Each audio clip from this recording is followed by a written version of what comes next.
November 6th, 1895. St. Thomas Church, Fifth Avenue, New York City. 2,000 of America's elite packed the pews, craning to glimpse the bride. Outside, another 50,000 crowded the streets, pressing against police barricades, desperate for a view of what newspapers called the wedding of the century. Inside, 18-year-old Consuelo Vanderbilt walked down the aisle in Worth couture, $700,000 worth of pearls around her neck, her face hidden behind a veil of Brussels lace that cost $5,000. The wedding dress itself, a masterpiece of ivory satin and silver embroidery, had required the labor of 15 seamstresses working for 2 months. Total cost, $30,000, equivalent to $900,000 today. She was not smiling. The groom, Charles Spencer-Churchill, the 9th Duke of Marlborough, 23 years old, stood waiting. Handsome, titled, bankrupt. His ancestral palace, Blenheim, was crumbling. His estates were mortgaged. His title was all he had to offer, and he was selling it to the highest bidder. The highest bidder was Alva Vanderbilt, Consuelo's mother, and the price was $3 million in railway stock, with an additional $100,000 annually for life. In modern terms, $90 million down, $3 million per year forever. This was not a wedding. This was a transaction, a merger between American money and British aristocracy. And the bride, weeping behind her veil, was the commodity being sold. The woman who had everything was about to learn that money cannot buy freedom, happiness, or love. But it can purchase a duchess's coronet, a palace with 200 rooms, and 26 years of misery. This was not where the story was supposed to end, or begin. Consuelo Vanderbilt. Born March 2nd, 1877 in New York City, heir to a railroad fortune so vast that contemporary estimates placed the Vanderbilt family wealth at over $200 million. In today's money, that's approximately $6 billion. More than enough to buy every mansion on Fifth Avenue twice over. More than the annual budget of most states. She would grow up in the 660 Fifth Avenue mansion, the largest private residence ever built in New York City. She would attend finishing schools in Europe. She would be forced into marriage at 18.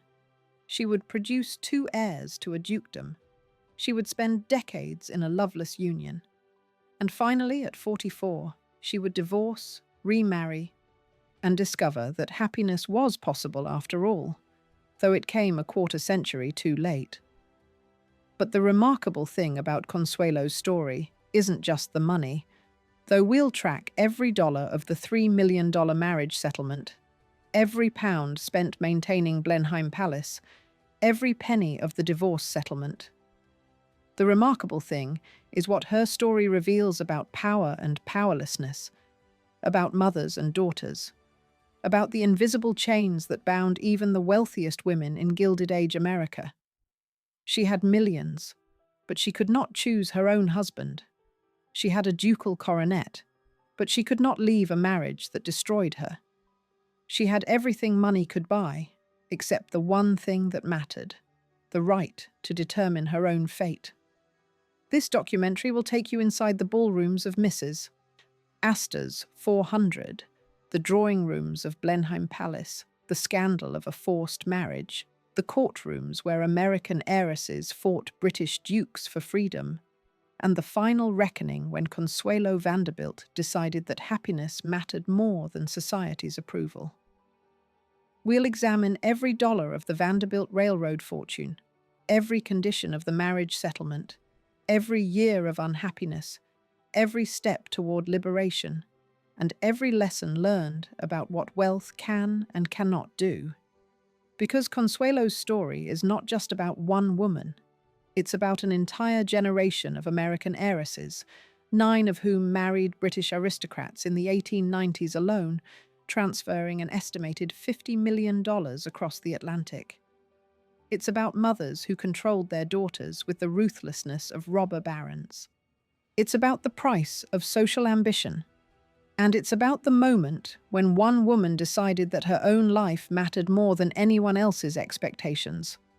Let's begin where all Vanderbilt fortunes begin, with Cornelius Vanderbilt, the Commodore, and the ruthless accumulation of wealth that would make his great-granddaughter a duchess against her will. Cornelius Vanderbilt, born 1794 on Staten Island, to a family so poor that he left school at 11. His beginning was a single sailboat, purchased at 16 with a $100 loan from his mother, ferrying passengers and cargo between Staten Island and Manhattan. That sailboat was the foundation of a shipping empire that would eventually control New York Harbor. Then, at 59, when most men retire, Cornelius did something audacious. He sold his ships and bought railroads. The New York and Harlem Railroad came first, then the Hudson River Railroad, then the New York Central. By the time he died in 1877, the year Consuelo was born, Cornelius Vanderbilt controlled a railroad network that stretched from New York to Chicago, carried 40% of all American freight, and generated profits of $40 million annually. His personal fortune, $105 million, making him the richest man in America, wealthier than any American before him, controlling more money than existed in the United States Treasury. His methods were brutal. He destroyed competitors, bribed legislators, exploited workers, watered stock, and crushed anyone who opposed him. When asked about public welfare, he famously declared, "Law? What do I care about law? Ain't I got the power?" When challenged about monopolistic practices, he responded, "What do I care about the law? Ain't I got the power?" The Commodore understood one thing perfectly. In Gilded Age America, money was power, and power answered to no one. He died in a mansion at 10 Washington Place, surrounded by relatives already fighting over the inheritance. His will would be contested by his son, Cornelius Jeremiah, who received only $200,000, while his brother William Henry Vanderbilt inherited $95 million. Cornelius Jeremiah would commit suicide within a year. The Commodore didn't care about fairness. He cared about keeping the fortune intact and in strong hands. William Henry Vanderbilt, Consuelo's great-grandfather, inherited $95 million in 1877. By the time he died, just 8 years later in 1885, he had doubled it to $194 million. He was even richer than his father, controlling 10% of all American railway mileage. His annual income exceeded $10 million. That's roughly $300 million per year in modern terms. He could spend $27,000 every single day and still increase his wealth. But William Henry was different from his father, educated, cultured, conflicted about his wealth. The care of $200 million is too great a load for any brain or back to bear, he told reporters. It is enough to kill anyone. There is no pleasure in it. He bought art, built mansions, endowed universities, and tried to be a respected gentleman rather than a robber baron. Society scorned him anyway. Mrs. Astor's 400 initially excluded him as nouveau riche, no matter how many millions he possessed. His solution was to marry his children brilliantly. He had 8 children, and he used them strategically, ensuring each married into established society or created social connections worth having. His sons would inherit the railroads. His daughters would marry well and produce grandchildren who combined Vanderbilt money with old line pedigree. His son, William Kissam Vanderbilt, Consuelo's father, born in 1849, inherited $20 million outright, plus substantial income from railroad stock. William K., as he was known, had no interest in running railroads. He wanted to live like European nobility, racing yachts, collecting art, building palaces and enjoying the privileges money could buy. He attended Columbia University, toured Europe extensively, and learned to appreciate fine things. By the time he married, he understood that in New York society, a fortune alone wasn't enough. You needed the right address, the right connections, the right wife. He found her in Alva Erskine Smith, born in 1853, to a once wealthy, mobile Alabama family that had lost everything in the Civil War. Alva grew up in poverty, but with the manners and connections of Southern aristocracy. She was beautiful, ambitious, brilliant, and absolutely ruthless. She understood something William Kay didn't. Society was a game that could be won through strategy, audacity, and the shameless deployment of millions of dollars. They married in 1875. William Kay was 26, worth $20 million, and receiving several $100,000 annually in railroad income. Alva was 22, worth nothing but possessed of ironclad determination to conquer New York society.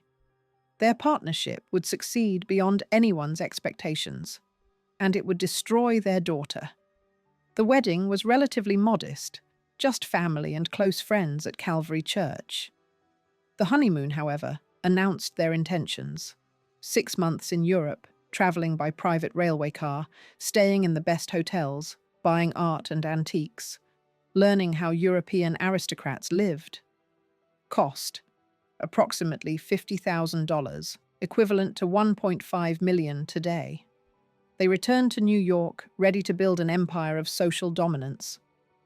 Their first home was at 140 Fifth Avenue, a brownstone mansion purchased for $250,000 and renovated for another $100,000. Staff: 15 servants, including butler, housekeeper, to lady's maid, cook, kitchen staff, footman, laundress, and coachman. Annual household budget: approximately $30,000. Annual entertaining budget: another $20,000. William Kay thought this was sufficient. Alva thought it was barely adequate. She was pregnant with their first child by October 1875. Consuelo, named after a family friend, was born March 2nd, 1877, in the master bedroom of 140 Fifth Avenue at approximately 2 a.m. Dr. Abraham Jacoby, New York's most expensive obstetrician at $200 for delivery, attended. The birth was announced in the New York Times with appropriate prominence. Vanderbilt, on March 2nd, to Mr. and Mrs. William K. Vanderbilt, a daughter. Gifts arrived for weeks.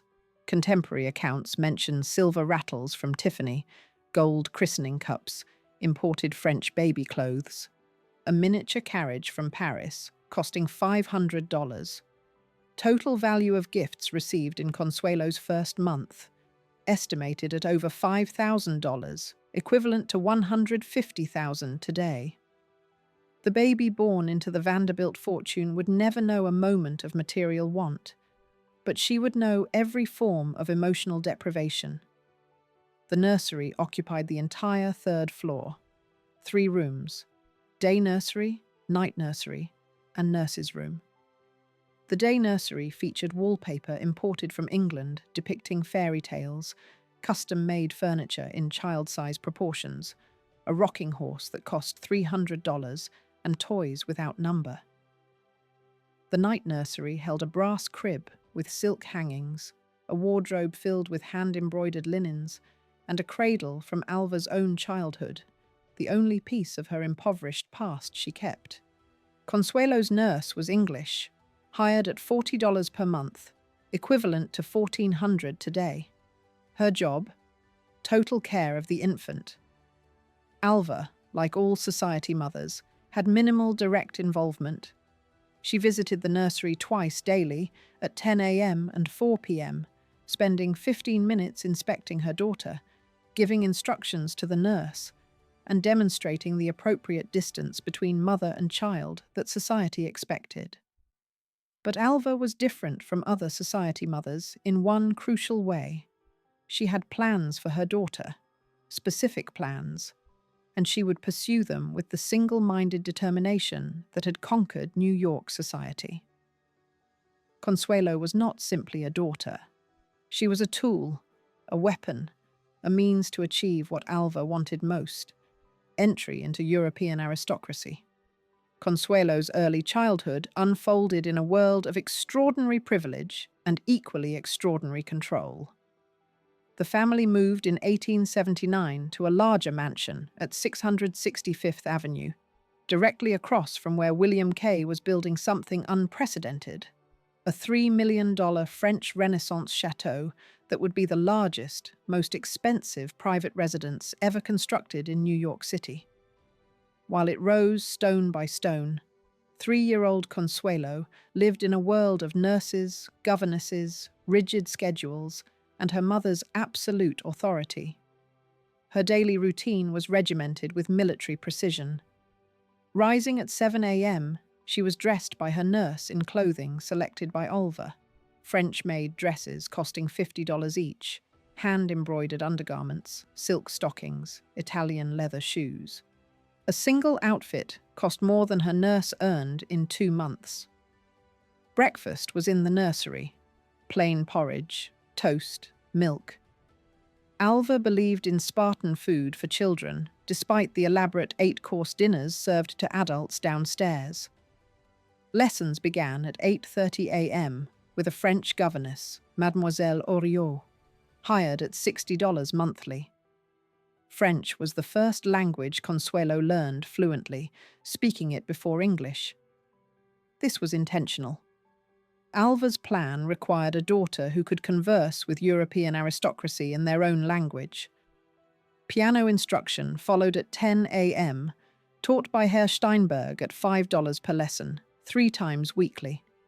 The piano itself, a Steinway Grand, cost $1,200. Drawing lessons at 11 a.m., taught by Miss Morrison at $3 per lesson, twice weekly. To lunch at noon in the nursery. Afternoon rest from 1 to 2:30, not optional even when Consuelo protested. More lessons from 3 to 4. Deportment, posture, proper curtsying, the elaborate ballet of manners that society demanded. At 4 p.m., Consuelo was permitted to visit her mother in the drawing room, where Alva inspected her progress, corrected her posture, criticized her French accent, and reminded her of expectations. "You are a Vanderbilt," Alva would say. "You must be perfect." Dinner at 6 p.m. in the nursery. More plain food, usually chicken or fish, boiled vegetables, milk. Bedtime at 7 p.m. sharp, no exceptions. Lights out whether the child was sleepy or not. The routine never varied. Consistency was control, and control was everything to Alva. Consuelo's childhood companions were carefully selected from other society families: the Astors, the Whitneys, the Belmonts. Playdates were formal affairs, supervised by governesses, conducted in drawing rooms with appropriate toys and appropriate behavior. Spontaneity was discouraged. Loudness was punished. Independence was crushed. Consuelo learned early that her wishes didn't matter. Only Alva's wishes mattered. In 1883, when Consuelo was 6, the new Vanderbilt mansion at 665th Avenue was completed. The housewarming ball, held on March 26th, would become the most famous party in American history. The moment when Alva Vanderbilt conquered New York society through sheer audacious display of wealth. The mansion itself was astonishing. Designed by Richard Morris Hunt in French Renaissance style, it occupied an entire city block. 3 stories plus basement and attic, 137 rooms, requiring 40 permanent staff to maintain. Construction cost, $3 million. Furnishing cost, $9 million. Total investment, $12 million, equivalent to $360 million today. The most expensive private residence in America. The interiors were imported wholesale from European palaces. The Grand Hall featured a two-story limestone staircase modelled after the Francis I staircase at Château de Blois. The dining room, seating 200, had walls of carved Caen stone brought from France. The library contained 15,000 volumes in custom bookcases made by Alexandre Roux, costing $75,000 just for the woodwork. The ballroom could hold 1,200 people. Its walls covered in Gobelin tapestries worth $200,000. Consuelo's bedroom on the third floor was a fairy tale room with pink silk walls, white furniture trimmed in gold, a canopied bed draped in Brussels lace, and windows overlooking Central Park. The room cost more than most families earned in 10 years. The housewarming ball was Alva's masterstroke. 1,200 invitations sent to every important person in New York. Mrs. Astor, who had refused to acknowledge the Vanderbilts as equals, suddenly faced a choice: attend the ball and recognize Alva, or stay home and admit defeat. Alva had been clever. She invited Mrs. Astor's daughter to a quadrille dance that would open the ball, then announced that only invited families could participate. Mrs. Astor's daughter desperately wanted to dance. Mrs. Astor had to call on Alva personally to secure the invitation. The moment she arrived at 665th Avenue and left her calling card, Alva had won. The greatest social arbiter in New York had bowed to Vanderbilt money. The ball cost $75,000, equivalent to $2.2 million today. The flowers alone cost $11,000, including 4,000 roses and orchids arranged into elaborate displays. The catering, by Pinard, cost $20,000 for 1,200 guests, featuring 72 different dishes, 22 wines and champagnes, and a dessert course that included ices sculpted into architectural monuments. The guests arrived in costumes costing fortunes: Worth gowns from Paris at $3,000 each, jewels worth hundreds of thousands, tiaras, necklaces, bracelets blazing under the electric lights Vanderbilt had installed when the rest of New York still used gas. 6-year-old Consuelo watched from the staircase as 1,200 people celebrated her mother's triumph. She saw the jewels, the gowns, the elaborate costumes, the champagne flowing without end. She saw Mrs. Astor curtsy to her mother. She learned that money could purchase anything, even social supremacy. But she also learned something else. In her mother's world, people were tools to be used, and Consuelo herself was merely one more tool in Alva's arsenal. Her education continued with increasing intensity. By age 8, she was fluent in French and beginning German. Her piano instructor considered her talented, but noted that Alva pushed her so hard that the child showed signs of strain. Her deportment instructor recorded that Consuelo's posture was perfect, her curtsy flawless, her manners impeccable, but her eyes were often sad.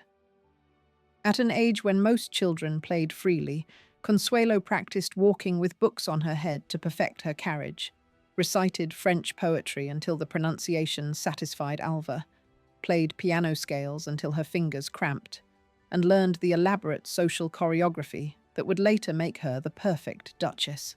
Summers were spent in Newport, Rhode Island, where William Kay built Marble House, another Richard Morris Hunt creation costing $11 million. Completed in 1892, it was Alva's own palace, separate from William Kay's control, given to her as a birthday present. Built entirely of marble, it featured a ballroom decorated in gold, a dining room with pink Numidian marble walls, and Consuelo's bedroom, done in pale blue with Rococo furniture that cost $20,000 for a child's room. Adolescence brought no freedom, only additional restrictions. At 13, Consuelo was beautiful, tall for her age at 5 feet 7 inches, slender, with thick, dark hair, large, dark eyes, and perfect posture from years of training.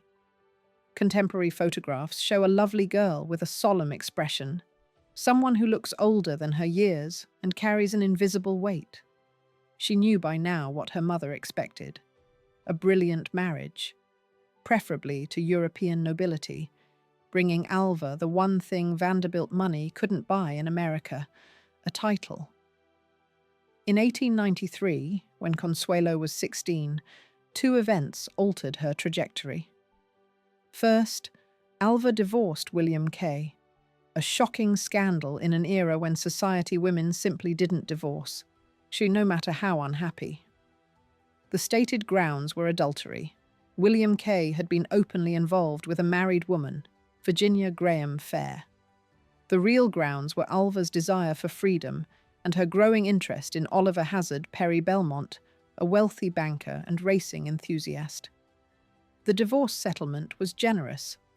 Alva received Marble House outright, worth $11 million, plus an annual income of $100,000. She also received custody of Consuelo and her brothers. William Kay kept 665th Avenue, his yacht Valiant, and his freedom to pursue Virginia Fair. He was, reportedly, relieved. But for Consuelo, the divorce was devastating. Her father, whom she loved despite his distance, was now forbidden to her by Alva. Contact was supervised and minimal. Alva's control intensified. Without a husband to answer to, she focused entirely on her daughter's future, and that future had a specific destination: a British dukedom. The second event was that Consuelo fell in love. His name was Winthrop Rutherfurd, called Winty, aged 28 to her 16. He was handsome, charming, athletic, and from an old New York family. More importantly, he genuinely cared for Consuelo, the frightened girl behind the perfect manners. They met at a Newport tennis party. He made her laugh, something she rarely did. Over the summer of 1893, they spent supervised time together at parties, in groups, at sporting events. Nothing improper occurred, but an understanding developed. Winty wanted to court her properly when she was older. Consuelo, for the first time in her life, felt chosen for herself rather than her fortune. Alva discovered the attachment and acted with brutal efficiency. Winthrop Rutherfurd was acceptable socially, but offered no title. He was therefore useless to Alva's plans. She forbade Consuelo from seeing him, from writing to him, from even speaking his name. When Consuelo protested, Alva threatened to disinherit her. When Consuelo persisted, Alva confined her to her room. When Consuelo still resisted, Alva threatened to destroy Rutherfurd socially and financially. A Vanderbilt fortune could ruin a man as easily as make one, and Alva would do it without hesitation. Consuelo was 17, trapped, and increasingly desperate.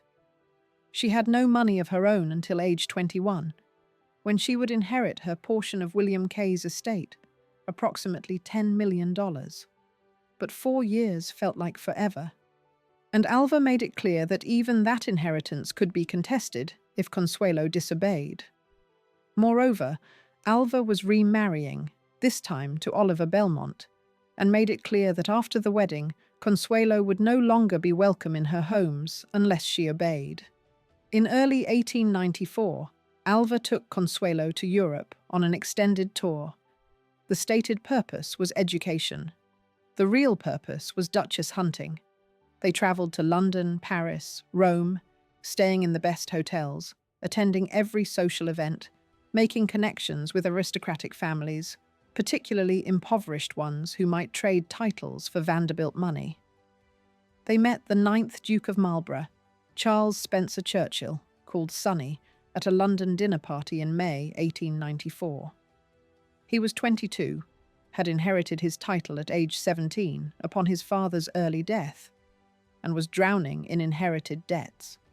Blenheim Palace, one of England's largest stately homes, a gift from Queen Anne to the first Duke in 1704, was magnificent and crumbling in equal measure. The roof leaked, the plumbing barely functioned. The electrical system was non-existent, the land was mortgaged, the art collection was being sold piece by piece. Sonny needed money desperately. Specifically, he needed approximately £2 million, roughly $10 million, to save his patrimony. Alva saw the situation with instant clarity. A duke, one of only 27 in all of England, controlling 40 rooms, owning Blenheim Palace, connected to the Churchill family and thus to Marlborough family history, needing precisely what she had, vast American wealth. And Consuelo, tall, beautiful, perfectly trained, it would make a magnificent duchess. The transaction could benefit everyone except possibly Consuelo herself, whose wishes were irrelevant. The courtship, if it could be called that, proceeded with businesslike efficiency. Sonny visited Newport in August 1894.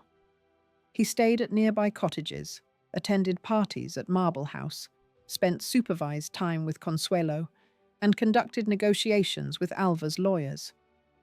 He was handsome enough, educated at Cambridge, possessed of good manners and a duke's inherent confidence. He looked at Consuelo the way one might evaluate a prized horse or a valuable painting, assessing her suitability for purpose. Consuelo, meanwhile, still loved Winthrop Rutherfurd. She made this clear to her mother. She begged to be released from the expectation of marrying Sonny. She cried, pleaded, argued, and finally attempted to run away. Alva found her packing and responded with a performance worthy of the stage. She clutched her heart, claimed that the distress was killing her, said the doctors had warned that any shock could prove fatal, and collapsed dramatically, gasping that Consuelo's selfishness would murder her own mother. The doctor was summoned. He examined Alva and reported to Consuelo privately that her mother's heart condition was serious, that stress could indeed prove fatal, that Consuelo must do nothing to upset her. Years later, Consuelo would learn that Alva had coached the doctor, possibly paid him, and that the heart condition was fiction. But at 18, believing herself capable of killing her mother through disobedience, Consuelo broke. On July 2nd, 1895, Consuelo agreed to marry the Duke of Marlborough. She was 18. She loved another man. She was being sold for a title her mother coveted, and she had no choice whatsoever. The marriage settlement, negotiated by lawyers on both sides over 3 months, was a masterpiece of financial engineering. William K. Vanderbilt, who had remarried Virginia Fair and was now living in Europe, was brought into negotiations because only he had the capital required. The terms were these. William K. would provide $2,500,000 in 4% preferred stock of the Beech Creek Railway Company, his personal holding, generating $100,000 annually. This stock would be placed in trust, with the income divided between the Duke and Consuelo during their marriage. Upon the Duke's death, the income would go entirely to Consuelo for her lifetime, and then to their eldest son. The principal could never be invaded by the Duke, protecting Consuelo's security. Additionally, William K. would provide a $500,000 cash payment immediately upon marriage for the Duke's personal use, particularly for Blenheim restoration. Gifts of jewelry and furnishings to Consuelo would total approximately $500,000. Total marriage settlement: $3,500,000, equivalent to $105 million today. The Duke's side brought nothing financial except debts, which amounted to approximately £300,000. What he brought was a duchy, a palace, a coronet, entry into the highest level of British aristocracy, and the ancient name of Spencer-Churchill, descendants of the first Duke of Marlborough, John Churchill, who defeated Louis XIV's armies at Blenheim and won the gratitude of Queen Anne. The prenuptial agreement specified that the railway stock income would be divided equally, $50,000 annually to each, during marriage. Upon divorce, which was not contemplated in 1895 since British aristocracy simply didn't divorce, Consuelo would retain her $50,000 annually, plus the trust principal would remain hers. The Duke could not touch it, could not sell it, could not use it as collateral. This was unusual protection for a 19th century bride, and represented William Kay's attempt to protect his daughter from complete financial dependence on a husband he didn't trust. The $500,000 cash payment, however, was entirely the Duke's once they married. He planned to spend it immediately on Blenheim repairs, roof work, plumbing installation, electrical system, redecorating the principal rooms, and creating modern amenities in a palace built when Queen Anne ruled Britain. The wedding preparations consumed 3 months and a fortune.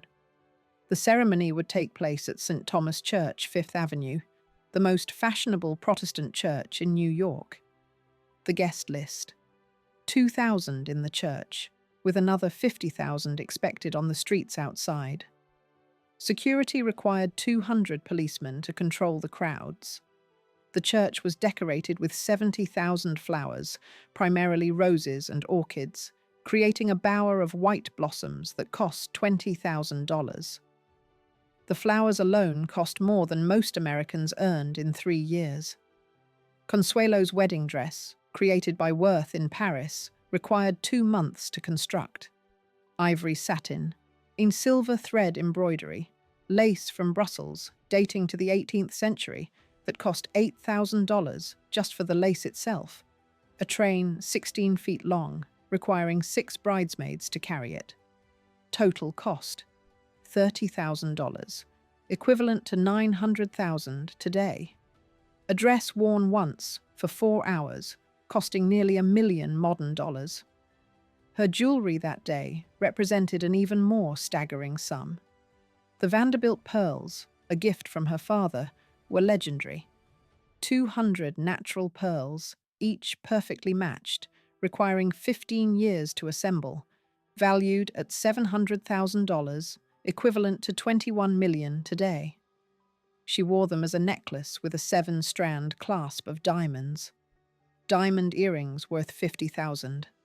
A diamond tiara worth $100,000, which would become her ducal coronet once she was officially the Duchess of Marlborough. Total jewelry value at the wedding: $850,000, or $25.5 million today. More wealth around one woman's neck than most people would see in multiple lifetimes. The 6 bridesmaids wore pink satin dresses, each costing $2,000, paid for by Alva. Gifts to the bridesmaids included gold bracelets from Tiffany at $500 each. The wedding invitations, hand-engraved on heavy cream stock, cost $15 each, with 2,000 sent out. Total cost $30,000 just for invitations. On November 6, 1895, Consuelo Vanderbilt woke in her bedroom at 665th Avenue for the last time as an unmarried woman. Her lady's maid dressed her slowly. The elaborate undergarments and corset that shaped her figure, the wedding dress requiring 45 minutes just to button and arrange properly, the veil attached to her hair with 40 pins. She looked at herself in the mirror and later wrote that she felt like a beautiful corpse being prepared for burial. At 11:30 a.m., she descended the grand staircase where her father waited. William Kay, in his formal mourning coat, looked at his daughter and saw her tears. "I'll call it off if you want," he said quietly, one last offer of escape. But Consuelo thought of Alva's staged heart attack, the doctor's warnings, her belief that refusal would kill her mother. She shook her head. They entered the carriage for the short drive to St. Thomas Church. Outside, 50,000 people pressed against police barriers, trying to glimpse the bride. Inside, 2,000 society members packed the pews. Mrs. Astor was there, dripping diamonds. The Whitneys, the Belmonts, the Astors. Everyone who was anyone in New York society, all present to witness Alva's triumph and Consuelo's sacrifice. The ceremony lasted 45 minutes. The rector, Reverend Dr. John Wesley Brown, performed the service. Consuelo's responses were barely audible.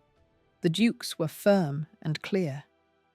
When Brown said, "I now pronounce you man and wife," Consuelo Vanderbilt became the Duchess of Marlborough, 9th of that title, one of only a handful of American women to achieve such rank in British aristocracy. The reception was held at 665th Avenue. 1,500 guests attended, filling every room on the first 2 floors. The menu featured 12 courses, with wines and champagnes from the Vanderbilt cellars, to some bottles costing $500 each, served without regard to expense. The wedding cake stood 8 feet tall, weighed 500 pounds, and cost $3,000. It took 12 men to carry it to the dining room. The floral decorations repeated the church's theme: white roses and orchids everywhere, $75,000 worth of flowers between church and reception. Wedding gifts covered 3 entire rooms.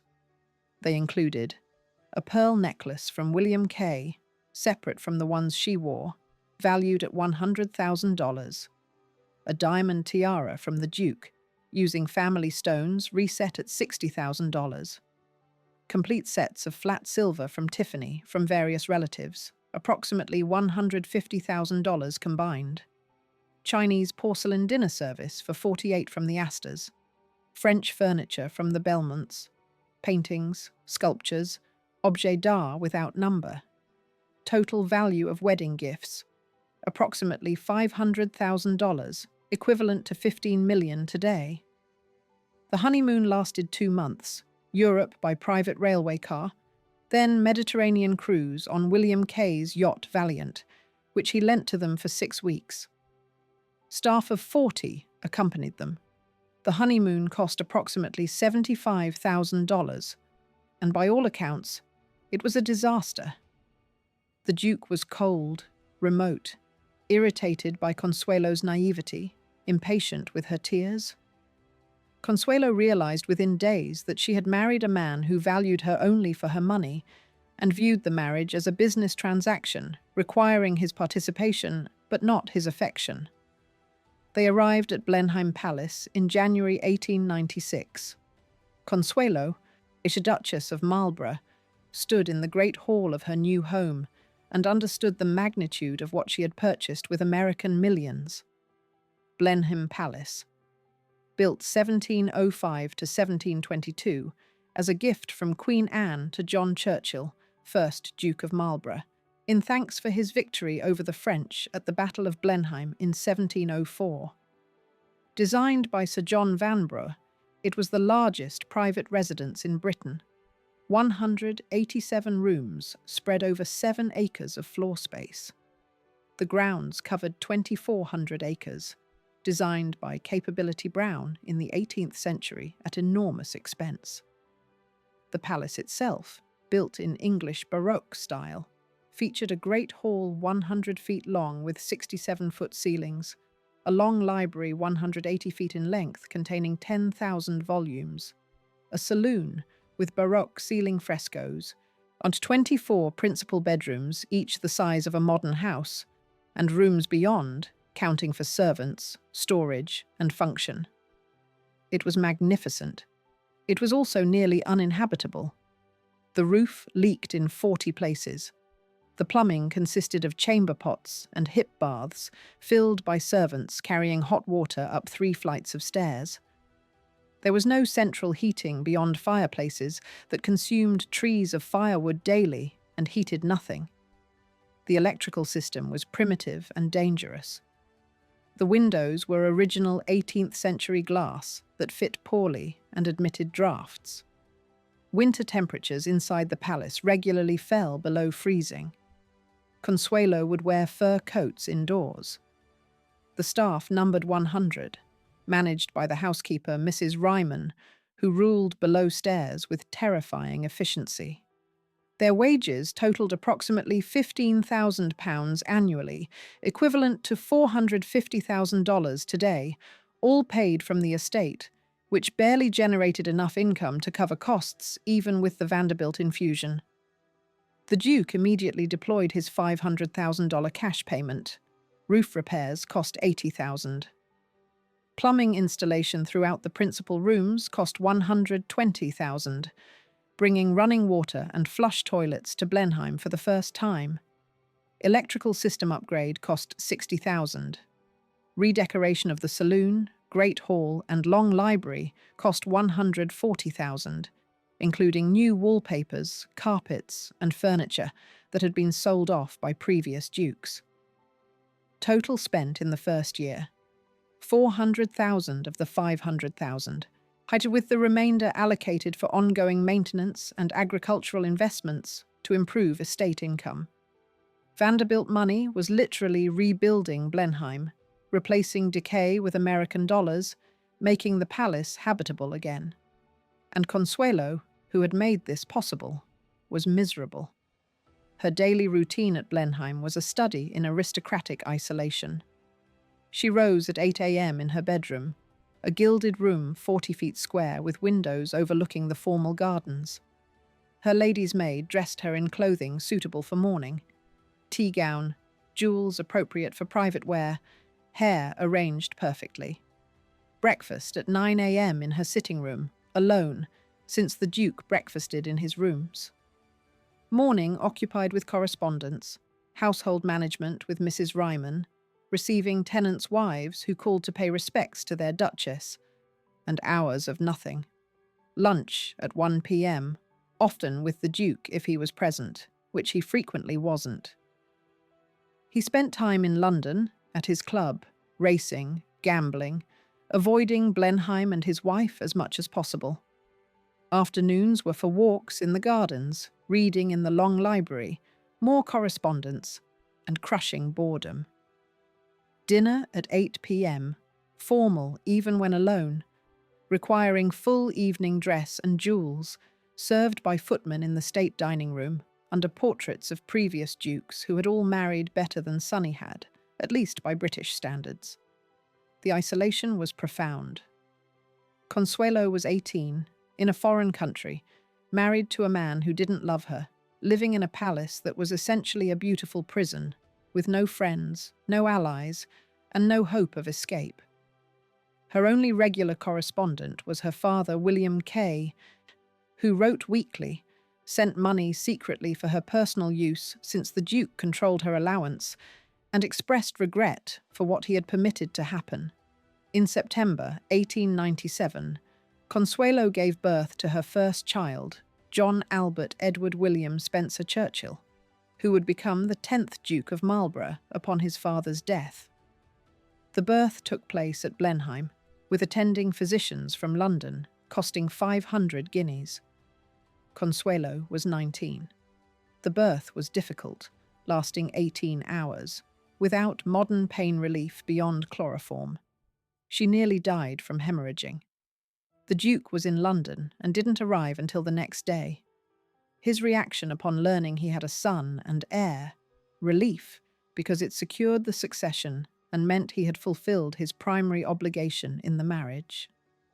The baby, called John, was cared for by an English nanny at £80 annually, nursery maids at £30 each, and a wet nurse since Consuelo was considered too delicate to nurse. The nursery occupied an entire wing of Blenheim, with day nursery, night nursery, nursery kitchen, and schoolroom. Consuelo saw her son at scheduled times: 10 a.m. for 30 minutes, 4 p.m. for an hour. Otherwise, he was the nanny's responsibility. This was normal in British aristocracy, but devastating to Consuelo, who wanted desperately to be a hands-on mother and was forbidden by convention. In February 1898, she gave birth to a second son, Lord Ivor Charles Spencer-Churchill. Another difficult birth, another 18 hours of labour, more hemorrhaging, more near death. She was 20. She had now fulfilled her primary obligation to the duchy, producing an heir and a spare. The Duke's interest in her diminished to nearly nothing. They maintained separate bedrooms, separate lives, appearing together only for social obligations. The marriage deteriorated steadily over the next decade. The Duke was cold, controlling with money despite the Vanderbilt settlement, critical of everything Consuelo did, and increasingly open about his affairs. Consuelo learned that he had a long-term mistress, Lady Colin Campbell, whom he supported financially and saw regularly. Society knew. The servants knew. Only Consuelo had been ignorant until the truth became impossible to hide. She responded by creating her own life within the constraints aristocracy permitted. She became involved in charity work, particularly helping the poor in Woodstock, the village adjacent to Blenheim.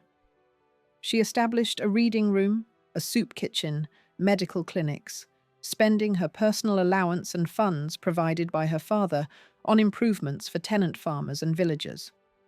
The Duke objected to her spending his tenants' time in such activities, believing they should simply work harder. Consuelo ignored him. She also began building relationships that would sustain her through the unhappy years. She became friends with other aristocratic women, trapped in dynastic marriages. Lady de Grey, Lady Maud Warrender, Lady Randolph Churchill, Winston Churchill's American mother, who understood what being an American duchess meant.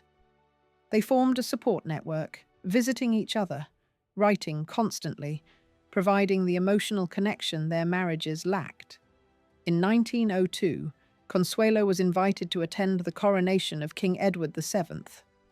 As a duchess, she was entitled to attend, wearing the family tiara converted to coronet form, ermine-trimmed robes, and jewels worth hundreds of thousands of pounds, many purchased with Vanderbilt money.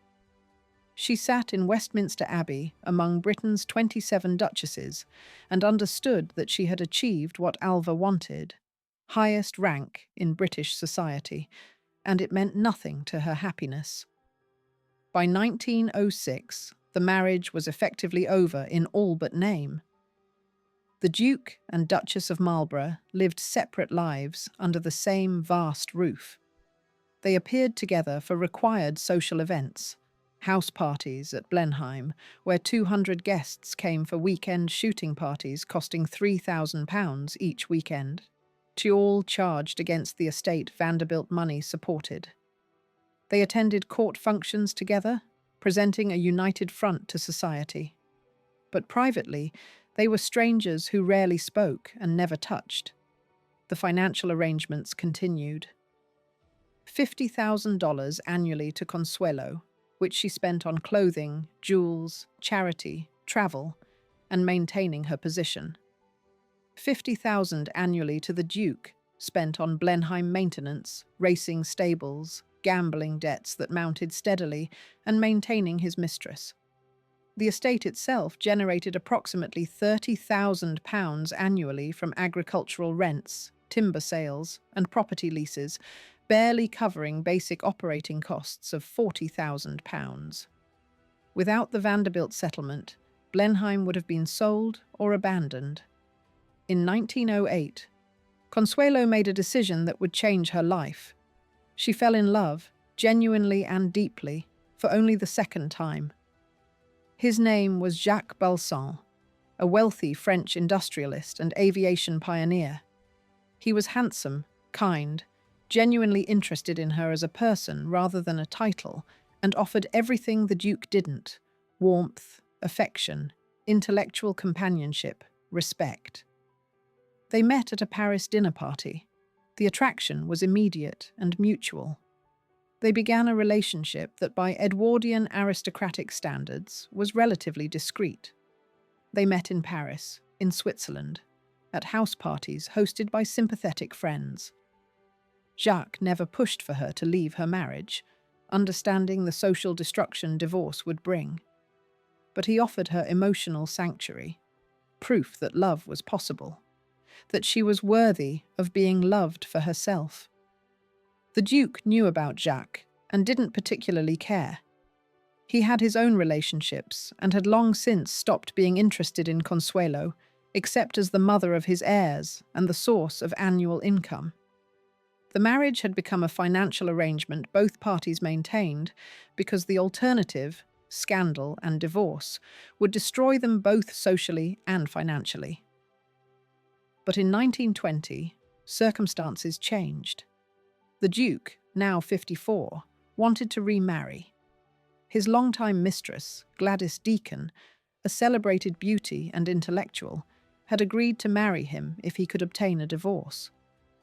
British divorce law was evolving, permitting termination of marriages under expanded grounds. And crucially, by 1920, divorce carried somewhat less social stigma than it had in 1895. The Duke approached Consuelo with a proposal: mutual divorce, citing separation and incompatibility. She would retain her trust income of $50,000 annually for life. She would keep her personal property, jewels, and furnishings. She would lose the title of Duchess of Marlborough, but gain her freedom. Their sons, now 23 and 22, were adults who could navigate their parents' divorce. Consuelo agreed immediately. She was 43 and had spent 26 years in a loveless marriage. Freedom was worth any price. The divorce proceedings were filed in 1920, granted in March 1921. The settlement was generous to Consuelo.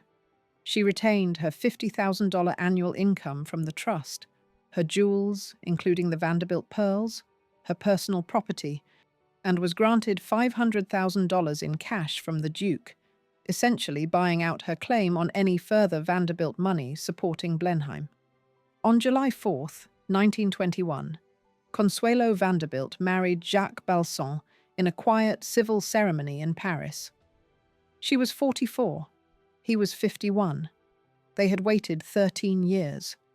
There was no society fanfare, no elaborate wedding, no newspaper coverage beyond brief mention.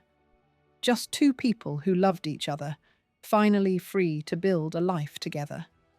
The Jacques Balsan years were the happiest of Consuelo's life.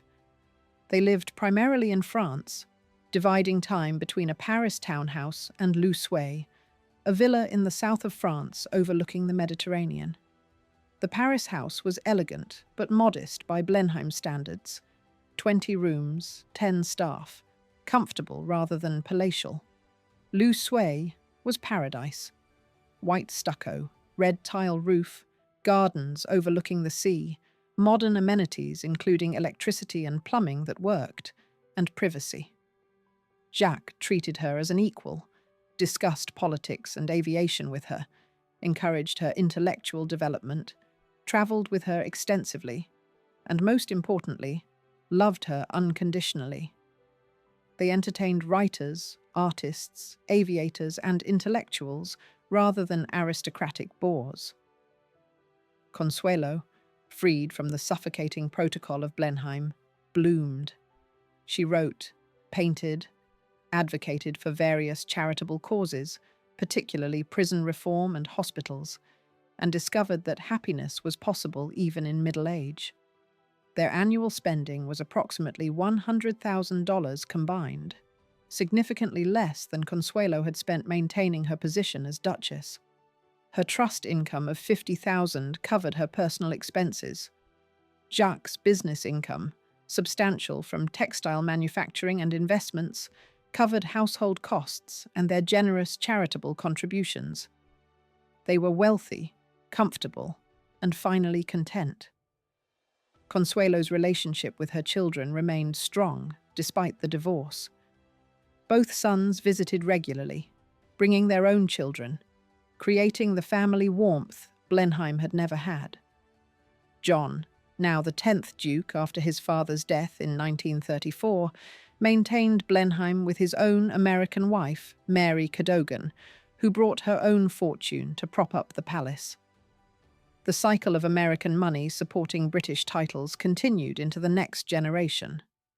Consuelo lived until December 6, 1964, dying in Southampton Hospital, New York, at age 87. She had outlived the Duke by 30 years.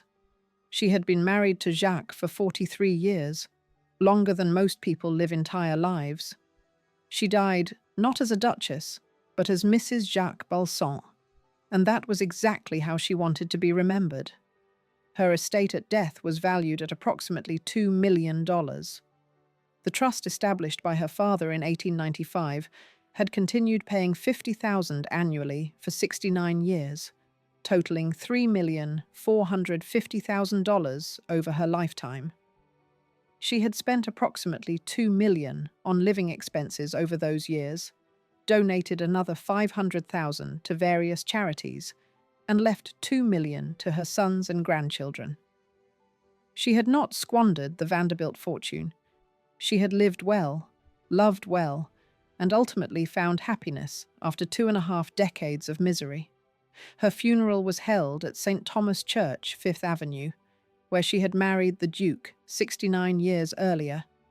Several hundred attended, including descendants of the families who had witnessed that forced marriage. She was buried in the Balsan family plot in France, next to Jacques, who had died in 1956. Not at Blenheim among the Spencer-Churchills, not in the Vanderbilt family plot, but with the man she had chosen, the man who had loved her. The story of Consuelo Vanderbilt forces us to confront uncomfortable truths about wealth, power, and gender in Gilded Age America. She was born with every material advantage: millions of dollars, social position, beauty, intelligence, perfect training for her role. Yet she had no power whatsoever over the most important decision of her life: whom she would marry. The structural problems were clear. The trust established by her father, designed to protect her, actually enabled the forced marriage.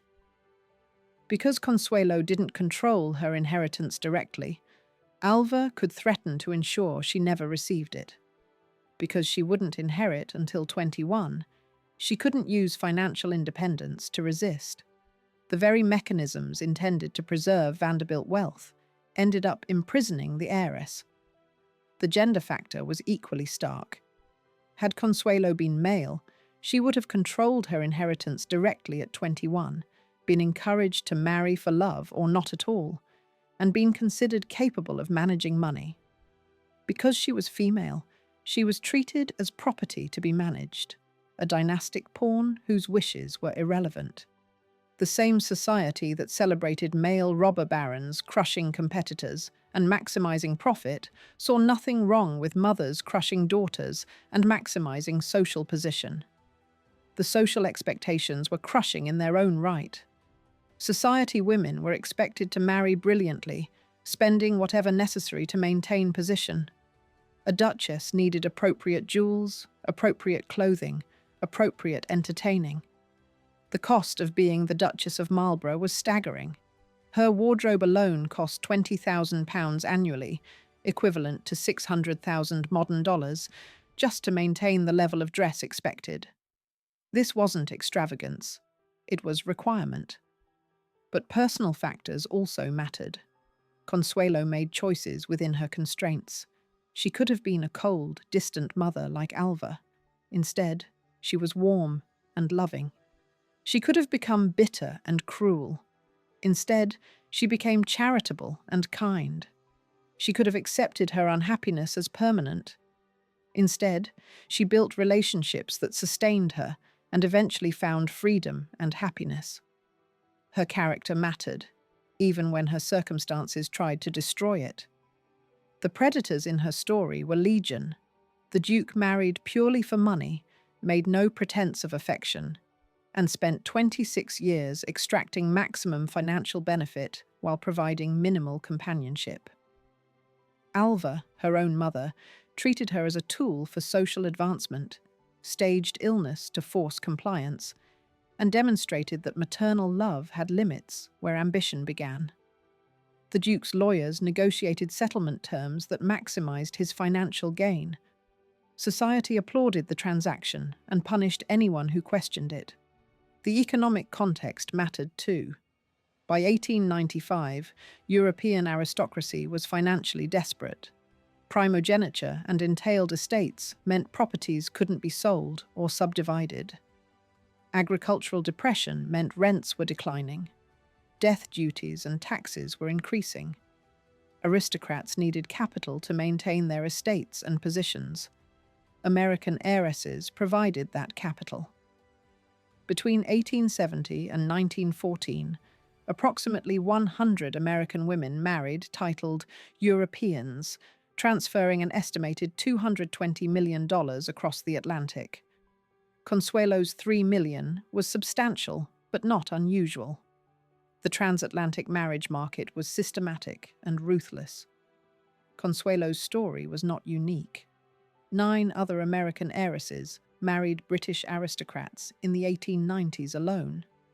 Anna Gould married Count Bonny de Castellane in 1895, bringing $15 million. He spent it all in 12 years, and she divorced him. Mary Leiter married George Curzon, later Viceroy of India, in 1895, bringing $3 million and dying young from the strain of her position. Jenny Jerome had married Lord Randolph-Churchill in 1874, bringing $250,000 and becoming Winston Churchill's mother. The pattern repeated endlessly. American money, European titles, unhappy marriages, daughters used as commodities. The counterexamples who succeeded, who kept their money and found happiness, followed different patterns. They had better trusts with unbreakable protections. They married men who actually loved them, often lower-ranking aristocrats or wealthy Americans who didn't need their money. They had stronger characters, better judgment, or simply better luck. Could Consuelo have followed their example? Not with Alva as her mother, not in 1895, not at 18. Her circumstances permitted no alternative except rebellion that would have destroyed her family relationships entirely. The mansions tell their own story. The Vanderbilt house at 665th Avenue was demolished in 1927, replaced by commercial buildings. Marble House in Newport is now a museum, preserved as an example of Gilded Age excess, where tourists pay to see how the extremely wealthy lived. Blenheim Palace still stands, still inhabited by Spencer-Churchills, still requiring millions in maintenance, now partly funded by tourism fees as visitors pay £25 to tour rooms American money preserved. The jewellery Consuelo wore has scattered to private collections and occasional auctions. The Vanderbilt pearls, seen worth $700,000 in 1895, sold at auction in 1957 for $50,000, then again in 2009 for $3 million. Even her pearls appreciated better than most investments. The ducal coronet she wore to King Edward's coronation remains in the Marlborough family collection, worn now by the current Duchess, a British woman whose title came through marriage rather than purchase. Her portraits survive in museums. One by Paul César Helot, showing her as a young duchess, wearing the Spencer tiara and looking impossibly elegant, hangs in the Metropolitan Museum of Art. Another by Giovanni Boldini, more intimate, showing her in a tea gown looking thoughtful, is privately owned. You can see her face, frozen at various ages, and wonder what she was thinking as she sat for those portraits in jewels she didn't want, titles that trapped her, mansions that imprisoned her. Her descendants number in the dozens now. Her great-grandson, the 11th Duke of Marlborough, lives at Blenheim with his family, managing the estate, the history, the burden of maintaining one of Britain's largest private homes. Through John Spencer-Churchill, her blood connects to Randolph Churchill, to Winston Churchill's line, to current British aristocracy.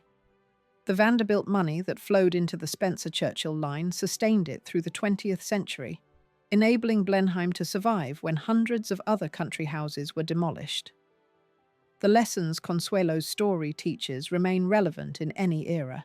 Money without control is not wealth, it's dependency. Alva controlled the money, so Alva had the power, and Consuelo had none despite being the nominal heiress. Protection must be comprehensive, not just financial. The trust protected Consuelo's capital, but didn't protect her autonomy, her choice, her right to determine her own life. Better trusts would have included provisions allowing her to choose her own husband, live where she wished, access funds for independence. Character matters in partners more than titles, wealth, or social position. The Duke brought enormous social prestige, but treated Consuelo with coldness and contempt. Jacques brought no title, but offered love, respect, and genuine partnership. The latter made her happy. The former made her miserable for 26 years. No amount of social prestige compensates for daily unhappiness with someone who views you as a commodity rather than a person. Trustees need oversight, and family members are not always the best trustees.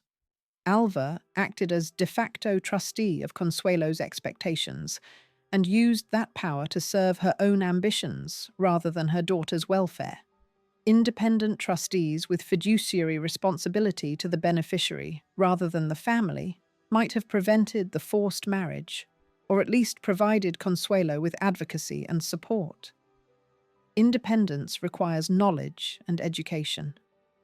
Consuelo was educated in languages, music, deportment, and manners, but not in finance, law, or her own rights. She didn't know until much later that she could have resisted more effectively, could have sought allies, could have accessed legal protections. Financial literacy and legal knowledge are as important as any other education for wealthy heirs. The universal truth Consuelo's life demonstrated is that wealth is temporary, happiness is priceless, and freedom cannot be purchased, but must be seized. She was born with millions, but couldn't buy happiness during her duchess years. She found happiness only when she abandoned social ambition, defied convention, divorced despite stigma, and married the man she loved at 44. The happiest 23 years of her life came after she stopped living for social position and started living for herself. Consuelo Vanderbilt, born March 2nd, 1877, with $10 million in expectation. Married November 6th, 1895, bringing $3 million to a duke who didn't love her. Divorced March 1921, retaining $50,000 annually and her freedom. Remarried July 4th, 1921, to a man who cherished her. Died December 6th, 1964, having lived 87 years, found happiness despite forced beginnings, and left $2 million to descendants who remember her as a woman of strength, kindness, and resilience. The arc of her life traces not just the trajectory of Gilded Age fortunes, but the possibility of liberation. She was trapped by her mother's ambition, imprisoned by her first marriage, constrained by social expectations that treated women as decorative objects rather than autonomous beings. Yet she ultimately freed herself, found love, built a good life, and demonstrated that even the most controlled heiress could eventually seize control. Her grave in France bears a simple marker. Consuelo Balsan, née Vanderbilt, 1877 to 1964. Not Duchess of Marlborough, not heiress to millions, just a woman who was finally allowed to be herself, remembered by the name of the man who loved her rather than the title that trapped her. The stone cost perhaps $2,000, modest by Vanderbilt standards. The life it commemorates was priceless, not because of the millions she was born with, but because of the happiness she finally claimed, despite everything that tried to prevent it. In the end, Consuelo's story asks us to reconsider what wealth means. Is it the $3 million that purchased a duchy? The $50,000 annually that provided security? The jewelry worth hundreds of thousands? Or is it the 43 years of genuine love with Jacques, the friendship of children who respected her choices, the satisfaction of charity work that helped thousands, the peace of dying surrounded by people who loved her for herself? The former can be measured in dollars and converted to modern equivalents. The latter is beyond price, beyond calculation. It's beyond the reach of any fortune but available to anyone brave enough to claim it. Consuelo Vanderbilt was forced to marry a duke she hated. She spent 26 years paying for her mother's ambition with daily unhappiness. And then she escaped, found love, lived well, and proved that even the most crushing circumstances cannot destroy someone determined to find happiness. That lesson, more than any financial accounting, more than any catalogue of properties and jewels, more than any analysis of Gilded Age marriage markets, is what her story offers us now. The possibility of liberation, the value of autonomy, and the truth that happiness matters more than any title, position, or fortune ever could.